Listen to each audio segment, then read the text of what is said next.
Arpa radio की प्रस्तुति बर्फ के फूल ऑडियो कहानी संग्रह। लेखिका जया जादवानी।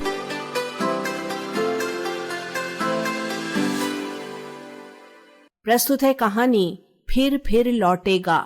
कहानियों के ऑडियो चैनल कहानी जगत से ये कहानी हमें प्राप्त हुई है। स्वर है सुनीता भटनागर का।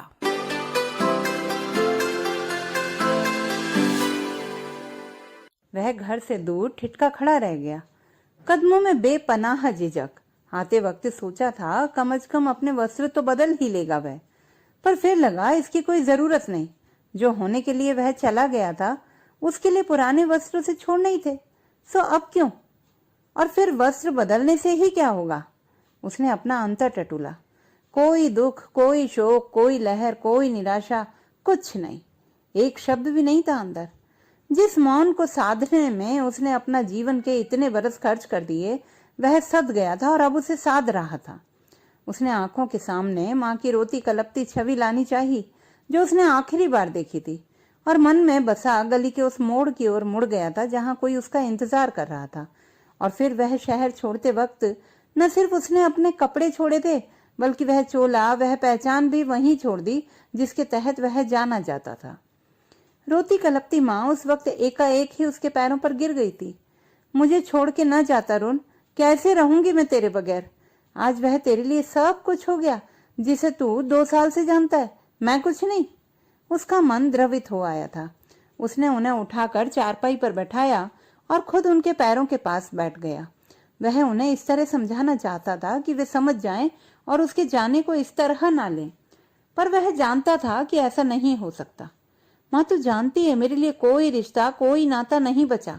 व्यर्थ है सब। मुझे मत रोक। अपनी आंखों से मुझे इस तरह देखेगी तो दुख पाएगी। जाने दे मुझे।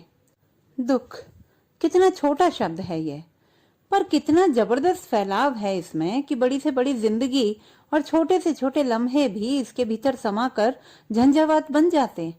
कि जो जिंदगी वो रही होती है समतल नदी की शक्ल में, उसमें अचानक इस तरह बाढ़ आ जाती है कि फिर छोटी बड़ी खुशी, हसरतें, आशाएं सब कागजों की नावों सी गीली होकर बहने लगती हैं। चाहे यह बाढ़ वक्ती होती है, पर जिंदगी की कई मीनारें इतनी कच्ची कर जाती है कि बस फिर वे डहने डहने को हो उठती हैं। वह आखिरी पल तक बाहर नहीं आई थी। हालांकि वो माँ के पैरों के पास बैठा उसके अंदर ध्वस्त होती मीनारों की आवाजें महसूस कर रहा था और इंतजार करता रहा था कि शायद उसे आखिरी बार देखने ना सही। अब प्रेम मोह जैसा कुछ तो होगा ही, कोई कमजोरी, कोई लगाव, पर नहीं। वह आखिर तक नहीं जान पाया था कि उसके अंदर कितने गांव, कितने शहर जलकर राख हो गए, जो जिंदगी की दरिया के किनारे दोनों ने साथ मिलकर बनाए थे। कच्चे थे पर थे। पका लेने का यकीन उन पलों में कितना पुख्ता लगता था। उसे उसकी वो आंखें याद हो आईं जिन्हें देखने मात्र से उसके बदन में छोटी छोटी चिंगारियां फूटने लगती थी। फिर कोई जरा सा स्पर्श या आलिंगन या होठों की छुअन उन चिंगारियों को ज्वालामुखी में तब्दील कर देती, जिसकी आंच में उनके जिस्म सूखी लकड़ियों जैसे चटकने लगते थे। उस दुबली पतली मामूली सी दिखती काया में न जाने कितनी आग दबी होती कि देखते ही देखते कितनी कामनाओं के जंगल राख हो जाते थे, और वह हैरान सा उसे देखता रह जाता। उसी ने उसे इस आग से वाकिफ कराया था, और वही उसे अपनी देह के समुंदर की उन अतल गहराइयों में ले गई थी जहाँ की अद्भुत, विस्मयकारी, स्तब्ध कर देने वाली दुनिया को देखा था उसने, और ठगा सा खड़ा रह गया था। वह दुनिया जहाँ शब्द फिर किसी काम के नहीं रहते थे, और वे समुद्र की भीषण लहरों में एक दूसरे से गुंथे अपने आप को उनके हवाले कर देते। लहरें कब शांत हों, उन्हें किनारों पर पटक जाती, वे नींद के आगोश में जाने से पहले भी नहीं जान पाते थे। पर न लहरें सच हैं, न समुंदर, न उन पर तैरते गुंथे जिस्म। फिर सच क्या है? कामनाओं के निरंतर दोहराव के पश्चात वह सोचा करता, कहाँ है उस ऊर्जा का स्रोत? हर बार इतना तीव्र, इतना मारक, इतना आकर्षक कि देह ही पहला और अंतिम सच लगती थी। मैं तुम्हारी धरती में बीज बोऊंगा और फिर तुम्हारी कोख से उसे फूटते देखूंगा। मैं तुम्हारे जीवन की टहनी फूलों से भर दूंगा। मैं उन फूलों को पुकारूंगा जो इस धरती पर खिलेंगे। मैं तुम्हारी रातों को मधुर स्वप्नों से सजाऊंगा। मैं छा जाऊंगा तुम्हारी सांसों पर, स्वप्नों पर, जीवन पर, ताकि मुझसे कभी एक क्षण के लिए भी अलग ना हो सको। यही तो कहा करता था वह, बार बार लगातार। पर नहीं लगा पाया था वह उसके कोख में कोई पौधा, न वह उन फूलों को पुकार पाया जो उसके स्वप्नों में महकते थे। कहाँ जाओगे तुम मुझसे परे? मेरी बाहें अंतरिक्ष में घेरा डालेंगी और तुम्हें आबद्ध कर लेंगी। मैं आकाश गंगा की तरह अपने में समो लूंगी। पर नहीं, वह तब तक कामनाओं के जंगल से भागने की तैयारी में था। कौन है जो मेरी नींद में स्वप्न बनकर उतरता है? कौन है जो मेरी आशाओं के बीज बनकर फूटता है? वह अंकुरित होता है, फूलता है और पहचान नहीं पाता। प्रश्न प्रश्न प्रश्न। क्या है जो इस देह व मन से परे है? आत्मा क्या है? किस उद्देश्य के तहत जन्म हुआ है मेरा? किस लिए भेजा गया हूं मैं? सुख क्या है? सत्य क्या है? कामना के परे किस तरह जाएं? मौन हो जाना किसे कहते हैं? और वह धीरे धीरे उन लालसाओं के जंगल में से बाहर आने की राह ढूंढता। तुम एक नक्षत्र हो, स्वप्न लोक के नक्षत्र, जिसके जितने भी मैं पास आने की कोशिश करती हूँ तुम उतना ही दूर जाते दिखते हो, वह हंसकर कहती और अपने से कस कर चिपका लेती। तब उसे लगता है आदमी और औरत के बीच एक जबरदस्त खालीपन होता है, जिसे हम प्यार, मोह, कुछ जरूरी या गैर जरूरी शब्दों से भरने की नाकामयाब या कामयाब कोशिश करते हैं। वह उसके सीने से लगा अपने ही सवालों के जंगल में भटकता रहा। 25 वर्षों तक मैंने प्रेम किया, घृणा की, भूखों को बुलावे में रखा, आशाओं से संचालित हुआ। पर ज्यों ज्यों इंसानी दासता संबंधी मेरा ज्ञान बढ़ता चला गया, त्यों त्यों मेरी आत्मा स्वतंत्रता के लिए अधिक तड़पने लगी। कितनी बार मैंने आनंद को खोजा, सुख को खोजा, कभी देह में, कभी मौन में, पर मैंने सिर्फ उसकी झलक देखी, प्रतिध्वनि सुनी और मैं उसे पाने के लिए लालायित हो उठा। जीवन के 25 वर्ष मेरे तन से उसी तरह झड़ गए जिस तरह वृक्षों के पत्ते झड़ते हैं। और मैंने क्या पाया? मैं आत्माओं का मिलन, इच्छाओं का उद्वेग और उत्कंठाओं को देखता हूँ और पाता हूँ, यह सब आहों और दुखों की धुंध में से पैदा होते हैं। मैं अपनी निर्जनता से परे झांक कर देखता हूँ तो मुझे अंतरिक्ष, चांद, तारे, चमकदार नक्षत्र दिखाई पड़ते हैं। कौन इन्हें संचालित करता है? मैं समुद्र की व्याकुल आवाज सुनता हूँ, यह किसे पुकार रहा है? किस तरह यह सभी तत्व विश्व के सनातन नियमों से बंधे हैं? तब मुझे अपना जीवन निहायत क्षुद्र और सिसकता हुआ सा लगता, जो अनंत गहराइयों और ऊंचाइयों के बीच शून्य सा कांपता। तब मैंने अपने में जो हर वक्त उपद्रव करता रहता को खत्म करने की ठानी और मैंने होठों को, तन को, मन को कड़वे घूंट पीने के लिए तैयार कर लिया। घर पास आ गया था। अंदर से कुछ औरतों के रोने की आवाज आ रही है। क्या वह माँ का रोना पहचान सकता है? क्या वह खुद रो सकता है? पर क्यों? वह तो अंश था एक, जो अंशी में विलीन हो गया, फिर जन्म लेने को, फिर उसके लिए मातम क्यों? वह तमाम दुनिया को इस तरह देखता जिस तरह कोई पहाड़ की सबसे ऊंची चोटी पर खड़ा होकर उसके नीचे बसे शहरों, घाटियों, जंगलों, नदियों और छोटे छोटे शूद्र जीवों, उनके निरर्थक सुखों दुखों को देखता हो और उनके नासमझपन पर किसी बुजुर्ग की तरह मुस्कुराता हो। उसके पास आते ही घर के बाहर दरियों पर बैठे पुरुषों के जमावड़े में खलबली मच गई। तकरीबन सारे उठ खड़े हुए। कोई पैर छूने झुका तो वह हड़बड़ा गया और उसने मनाही की मुद्रा में दोनों हाथ उठा दिए। उसने नजर भर कर निहारा उन्हें। सब वही थे, चाचा, मौसा, मित्र, संबंधी। कम नहीं होता 12 वर्ष का समय। समय ने सबके उजले चेहरों पर धूल की परत चढ़ा दी थी। ये थके हारे, रोते बिलखते, दौड़ते भागते, घिसटते रोते लोग किस सुख की चाह में भागे जा रहे हैं? कहाँ है वह सुख? ये नहीं जानते, पर ये जानना भी नहीं चाहते। वह स्व प्रेरणा से ताया के पैर छूने को झुका ही था कि उन्होंने रोते हुए उसे बीच में रोक लिया। ना पुत्र, बड़ी देर कर दी तूने। आखिरी बार शायद वह तुझे ही देखना चाहता था, हालांकि कभी कहा नहीं मुंह से। मरा तो आंखें जैसे किसी की तलाश में भटक रही थी, वीरान खाली कोहरों से। आखिरी वाक्य उनकी तमाम हिचकियों में डूब गया। वह असमंजस में खड़ा रहा कि अब क्या। ताया ने ही उसकी समस्या हल कर दी।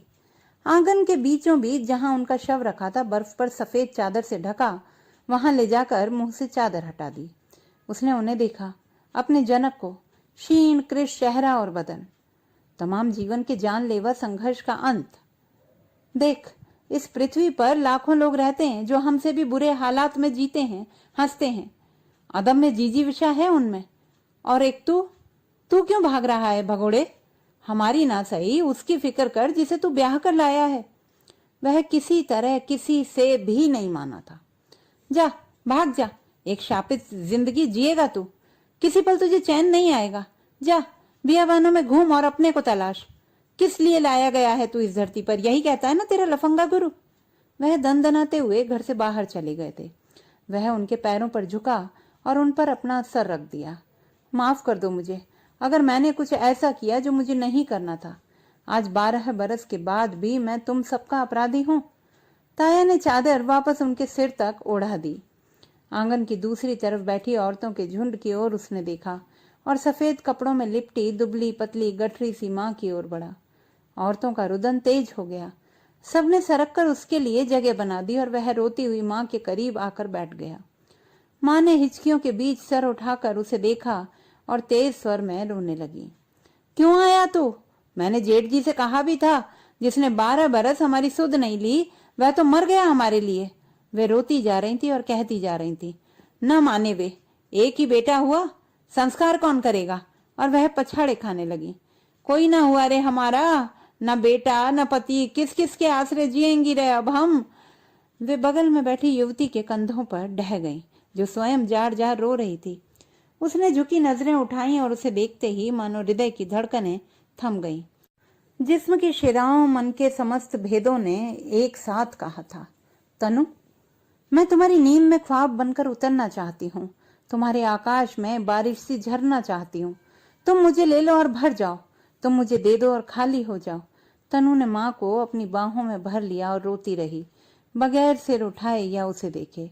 वह विचलित होने लगा। उसे लगा अचानक ही वह उन सब के द्वारा खारिज कर दिया गया है जो जाने अनजाने उससे जुड़े या जड़े थे। उसने तनु के चेहरे की ओर देखा।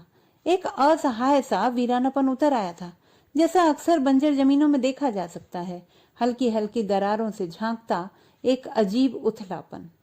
उसने दिलासे के लिए एक बार माँ के सिर पर हाथ रखा और उठ खड़ा हुआ। रात हो गई और एक अनावश्यक विस्तार का अंत हो चला। उसने वे सारे काम किए जो एक हिंदू लड़के को अपने बाप की मौत पर करने होते हैं। उसने बगैर किसी ऐतराज के सब किया। उस दिन की सब क्रियाएं खत्म हो चुकी तो लोग धीरे धीरे अपने घरों की ओर लौट चले। जो बच गए थे दुखों से हारे टूटे अंदर कमरों में जाकर पड़ रहे। वह आंगन में लेट गया चारपाई पर। उसने अंदर जाने से इनकार कर दिया तो किसी ने खास जोर नहीं दिया। ताया ने सिर्फ इतना कहा, तू ही एक औलाद है उसकी। जाने क्या सोच छोड़ चला सब कुछ। कुछ ना सोचा क्या होगा तेरे पीछे। तनु ने तेरे जाते ही सफेद लिबास पहनकर चूड़ियां तोड़ डाली और कहा, माँ वह तो मर गया, मैं हूं ना तेरी बेटी या बेटा, जो भी तू समझ। पहले तुम दोनों को खिलाऊंगी फिर खुद खाऊंगी। तू उसके लिए ना रो जो रोने के काबिल ना हो। फिर बाप लिवाने आया मायके से, इसने साफ जाने से इनकार कर दिया। वह अवाक सा सुनता रहा। फिर बेटा उसने पढ़ाई पूरी की, एक स्कूल में नौकरी की, फिर कॉलेज में आ गई, ट्यूशन भी की, बहुत सेवा की उसने। तेरे जाने के बाद भाभी 6 महीने को खटिया से लग गई थी। गुमूत उठाया पर आंख नहीं फेरी। उसे किस जन्म की सजा दे गया रे तू? यही कहता है तेरा ईश्वर। अब चला जाएगा 2 विधवाओं को उनके भाग्य भरोसे छोड़कर। वह सिर झुकाए बैठा रहा उनके सामने, कहा कुछ भी नहीं। क्या कहता, बेकार है सब। उनके जाने के बाद वह लेट गया चारपाई पर और आसमान पर टंगे उन्हीं सितारों को गिनने लगा जिन्हें वह जाने कितनी बार गिन चुका था। कितने वर्ष उसने कोहरे में बिताए थे जब उसकी आत्मा पर्वतों जंगलों गुफाओं में उस अज्ञात का पीछा करती थी, उस अज्ञात सत्य का पीछा करती जिसकी झलक से वाकिफ था वह। समुद्र की अनजान परछाइयों में अपने प्रश्नों का पीछा करती। जीवन 2 आयामों में बंटता है। एक आयाम है संसार जो है, दूसरा आयाम है मोक्ष जो हो सकता है। वह तुम्हारे लिए अज्ञात है पर तुम उसे पा सकते हो। असीम आंतरिक सुख मन संपूर्ण को खंडों में तोड़ देता है, यही उसका काम है। मन एक प्रिज्म की भांति है। जब प्रकाश की किरणें प्रिज्म से गुजरती हैं तो वह 7 रंगों में बट जाती हैं। मन एक प्रिज्म है जो सत्य को विभाजित कर देता है और हम उसे पूरा देख नहीं पाते। और भी कितनी कितनी बातें कही थी उन्होंने। जब वह अपने प्रश्नों के जवाब पाने उनके पास गया था, एक विशाल मकान के निचले तल्ले की सीढ़ियां उतरकर वह वहां पहुंचा था। एक ऊंचे आसन पर वे जलती आग के सामने बैठे थे और कुछ तांत्रिक क्रियाएं कर रहे थे। वह उन्हें प्रणाम कर उनके सामने बैठ गया था। कहाँ थे इतने दिन? मैं बरसों से तुम्हारी प्रतीक्षा कर रहा हूं। तुम नहीं जानते? तुम क्यों हो? मैं जानता हूं। क्या जानते हैं आप? उसने धड़कते दिल से पूछा। उन्होंने लाल लाल आंखों से उसकी तरफ देखा और मुस्कुराए थे। यही कि तू क्यों बार बार जन्म ले रहा है, भटक रहा है। तेरा अंतिम लक्ष्य क्या है? इधर आ। वह डरते डरते उनके सम्मुख गया। आंखें बंद कर और अपने अंदर देखा। चेतना को अपने अंदर ले जा और देख, कितनी नफरत, धुंध, धुआं, कमीनगी, भय, युद्ध, विरक्ति, लालसा, व्याभिचार, क्या क्या नहीं है वहां। हम उन्हीं अंधेरे तलों पर जीते हैं। उठ, ऊपर आ, जानो आगे की यात्रा क्या है। तुम ईश्वर हो, स्वयं अपने ईश्वरत्व को पहचानो। इसे बाहर मत जाने दो, यह भीतर है, तुम ही हो स्वयं, इसे महसूस करो। उन्होंने उसके सिर पर हाथ रख दिया। हाथ रखना था कि उसका समूचा जिस्म झंझना उठा। जिस्म के अज्ञात हिस्सों से लहरें उठी, अज्ञात हिस्सों में विलीन हो गईं। आंखें बंद किए हुए ही उसने एक अद्भुत शांति महसूस की, और जब उसने आंखें खोली, वह नहीं था जो वहां चलकर आया था। बदल गया था अंदर बहुत कुछ, और जब उठा तो उस शांति को फिर पाने के दृढ़ निश्चय के साथ। पर कैसे? घर में तनु है जिसके सम्मुख देह की भूख हर वक्त उसका पीछा करती। माँ है, अगरबत्तियों मोमबत्तियों की छोटी सी दुकान चलाता बाप, छोटे छोटे सपने, छोटी छोटी आशाएं। कैसे छोड़ दे? कैसे छोड़ दे उनको? क्या करे?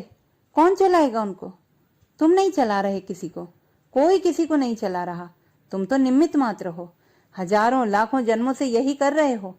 कोलू के बैल की तरह ऊब नहीं होती। छोड़ दो सब और देखो, तुम्हारे बगैर भी सब चलेगा। उन्होंने उसे समझाया था, पर उसकी उलझन गई नहीं थी। महीनों वह परेशान रहा था। क्या कहे वह तनु से? कैसे कि जिस जिस्म को मैं अब तक अपनी उंगलियों पर बिजली के लट्टुओं सा फिराता देखता था, उसके साथ कोई वास्ता नहीं है मेरा। कि यह संसारिक दुख है, पराधीनता, अंधी दौड़ जन्म जन्मों की। हर जन्म में वही चक्र, वही दुख। किसी कामना का अंत नहीं होता। हर कामना दुख उप जाती है। मान लो तुम्हें वह सब मिल गया जो तुम चाहती हो, फिर आगे क्या? यह सुख नहीं है, यह अंतिम उपलब्धि नहीं है। तुम अपनी ऊर्जा गंवा रही हो। कोई चाहत कहीं नहीं ले जाती। चाह पागलपन का बीज है। और वह एक लंबे अरसे तक कह नहीं पाया था। छिप छिप कर जाता था स्वामी जी के कम्यून में, ध्यान करता, त्राटक, साधनाएं, विपස්සना, ब्रह्मचर्य, जो वे कहते वह सब करते, वह भी करता। मन को शून्य बना दो, मौन हो जाओ और प्रकृति को सुनो, वे कहते। पर यह सब इतना आसान नहीं था। पर इसके लिए अब वह अपनी जिंदगी के तमाम बरस खर्च करने को तैयार था। घर पर आधी रात को उठ जाता, ध्यान करता, मंत्र जाप, साधनाएं।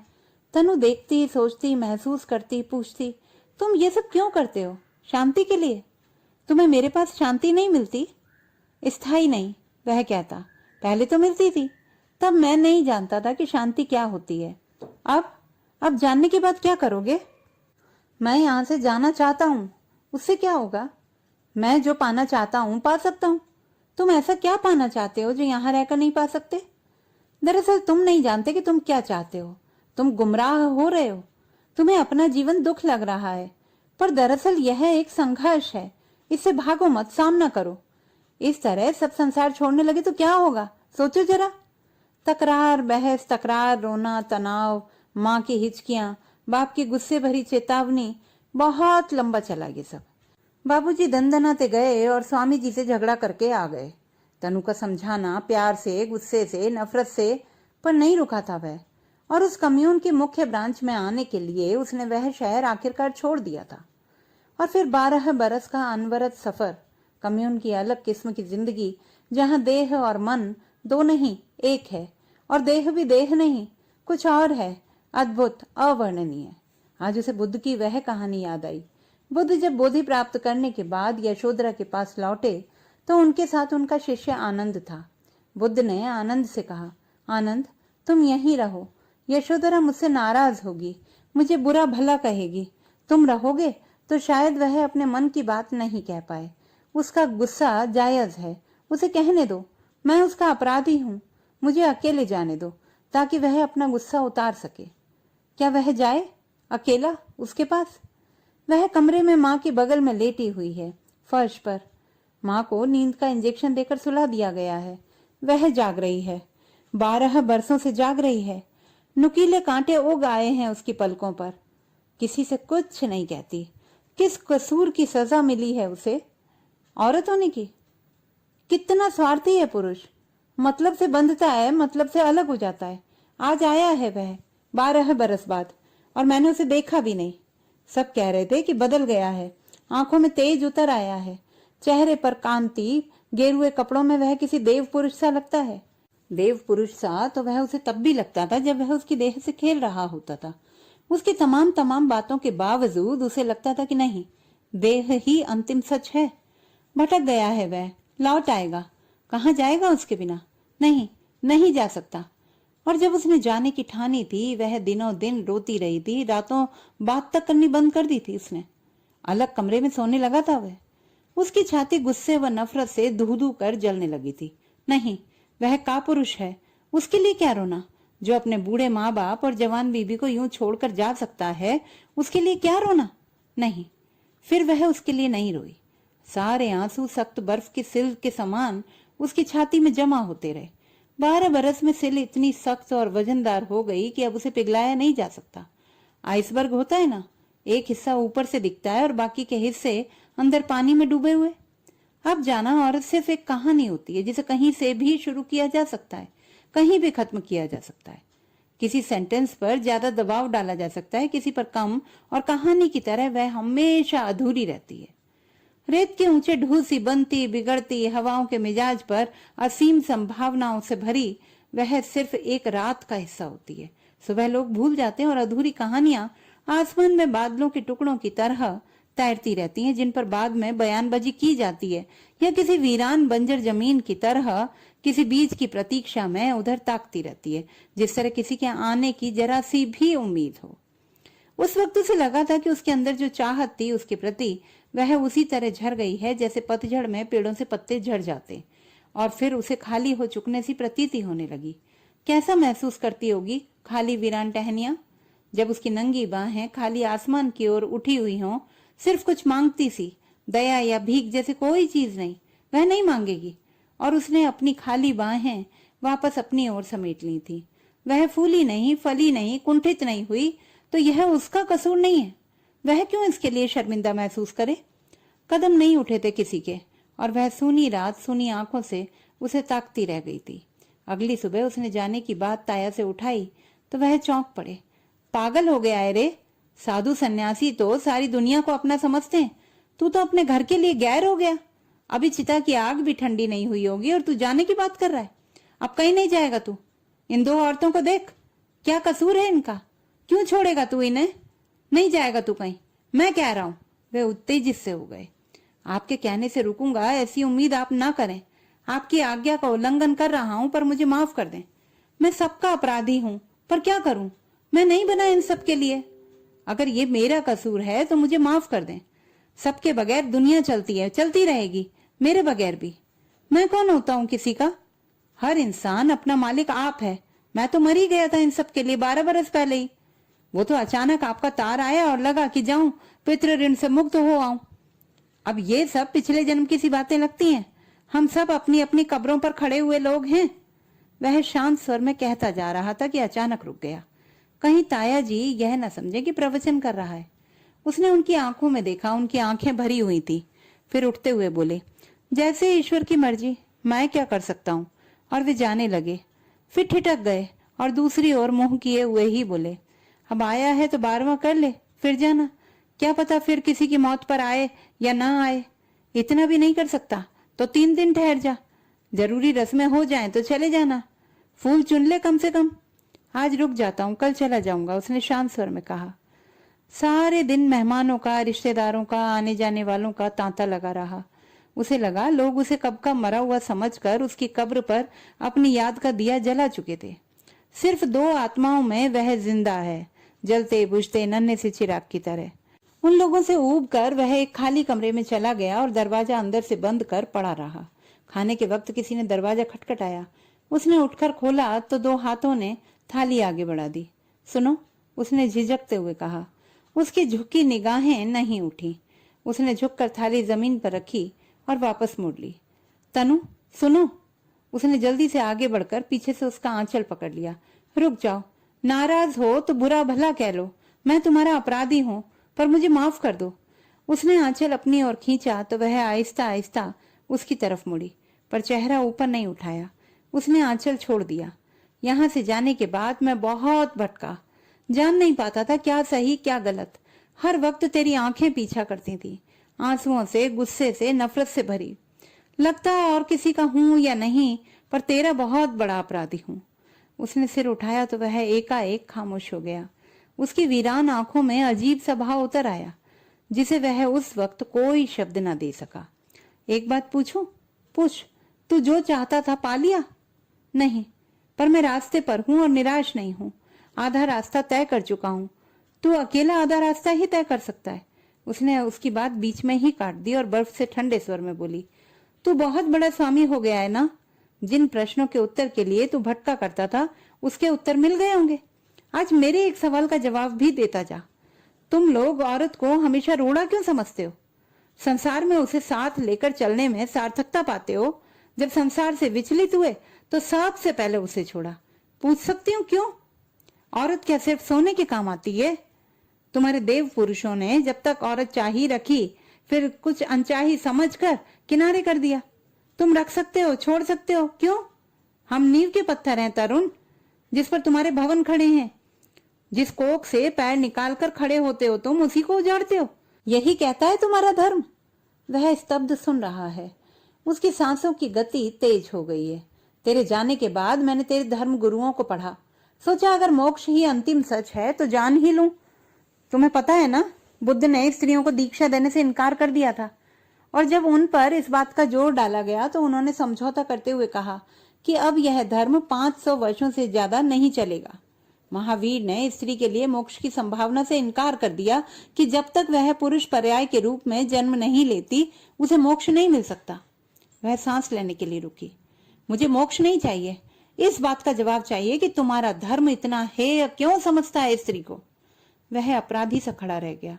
इस बात के बहुत जवाब हो सकते हैं, उन जवाबों के बहुत सारे प्रश्न।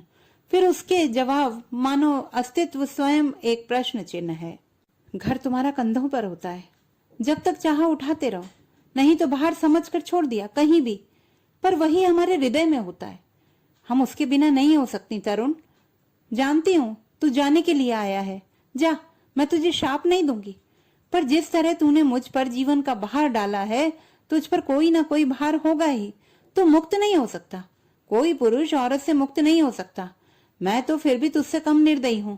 जिस बोझ से घबराकर तू भागा, उसे सहजता से उठाने चली। बोझ तो तेरा था ना वह। तू नश्वर इंसान को अनश्वर बनाने चला और मेरे दुखों को अनश्वर कर गया। नहीं, मैं तेरा पल्ला पकड़कर न्याय नहीं मांगूंगी। जो अपने लिए, अपनी जन्मदात्री के लिए न्याय न कर सका, वह मेरे लिए क्या करेगा? जिस अनश्वरता की तलाश कर रहा है ना तू, क्या उसे पा लेगा तू? तू फिर लौटेगा, फिर लौटेगा और उसे फिर खोजेगा। यह एक जन्म में नहीं मिलता, जन्मों की दौड़ है ये। और इसके लिए घर छोड़कर भागने की भी जरूरत नहीं है। लगन हो पक्की तो कहीं भी कुछ भी हासिल कर लो। उससे एकाएक कुछ बोलते नहीं बना। खुद को संभाल कर उसने जैसे ही बोलना चाहा, पाया कि वह जा रही है। अगली सुबह जाने की तैयारी में था वह। अल सुबह उठ जरूरी संस्कार कर अंदर कहलवा दिया। माँ ने सुना वह जा रहा है। उन्होंने न बुलाया, न पास बिठाया, न कंधे पर ढलक कर रोई, न मिन्नतें की कि मत जा। वह मानो हाजिर होकर भी गैर हाजिर है। उनकी उम्मीदों, आशाओं, सुख दुख, हंसी रुदन के घेरों से बहुत दूर पराया सा, पराए संसार का वासी। माँ मैं जा रहा हूँ। वह उनके पैर छूने झुका तो वह पीछे हट गई। ना मत छू मुझे, मेरा बेटा कहाँ रहा तू? स्वामी हो गया है, जा जा, तेरा ईश्वर तेरी प्रतीक्षा कर रहा होगा। उन्होंने अपनी हिचकी दबाने के लिए आंचल मुख पर रख लिया। फिर रोते हुए बोली, उससे मिलकर आया है? वह सिर झुकाए द्वार पर खड़ा रहा। माँ ने मुंह अंदर करके आवाज दी, यह जा रहा है तनु, जाने दे माँ, यह फिर लौटेगा, फिर जाने के लिए। आप सुन रहे हैं रेडियो अर्पा।